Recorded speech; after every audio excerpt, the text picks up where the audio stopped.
This is lesson 3. We're going to be making the dry erase calendar now. Inside the classroom, there is a printable calendar that you can download.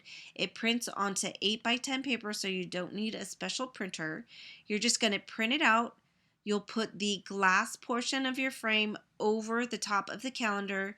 Use your pencil to mark around the edges and then trim that off like you see in photo number 2. And you'll see that there's a big section across the top that is just plain white, and that's because that's where the ribbon is going to go. Then in the third photo, I'm using fast finish decoupage directly onto the glass, and I'm going to add the calendar right onto the glass. So this will be a permanent dry erase calendar. So in photo number 1, I've lined up the edges and then just kind of placed the paper down. In photo number 2, I've used a brayer and I have really smoothed out all of those bubbles, and excess of the decoupage medium comes out of the sides. So in photo number 3, that's where you're going to want to use a damp cloth and wipe up the excess that has gotten around the edges and might have come onto the front of the glass. And then you're going to want to let this air dry. You don't want to use a heat gun on this because it can cause air bubbles. It'll make the glass really hot, and I don't know how hot your heat gun gets, but sometimes really hot glass can crack. So it's best to just let it air dry, and then once it's dry, you can move on to the decorating. So after your calendar is completely dry, you're going to want to clean the front of it really well, and rubbing alcohol works fabulously. So just spritz down the front of it, make sure there's no excess chunks from the decoupage medium and that it's completely dry.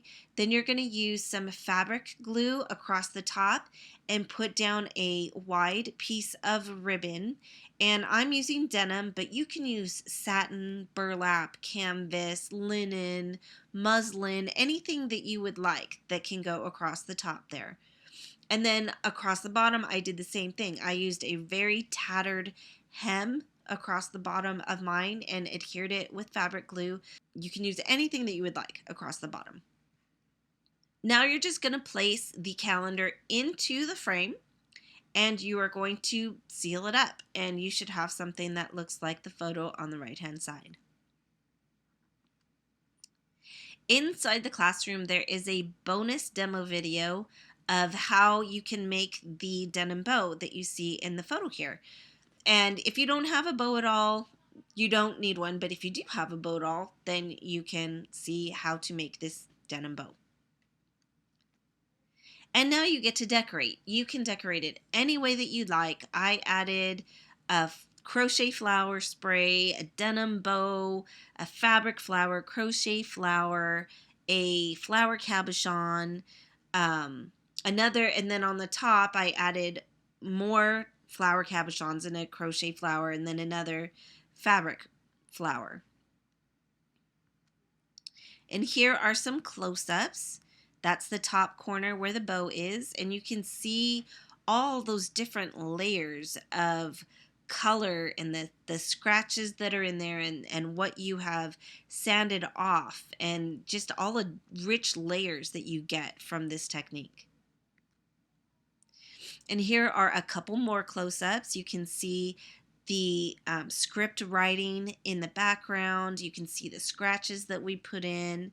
You can see that teal color coming in from behind the white. And here are the last close-ups of the bow. And you can also see the numbers that I have written on with a dry erase marker. And it erases really well off of the glass. Thank you so much for taking this class. If you'd like to be my cyber buddy, these are the places where you can find me. I also wanted to let you know that I am giving a Distress It All version 3.0 away when my Distress It All Facebook page reaches 2,000 likes. And you can find out more information by going to the link to the blog post here that you see in bold and blue. Thanks again, and I hope to see you in one of my future classes.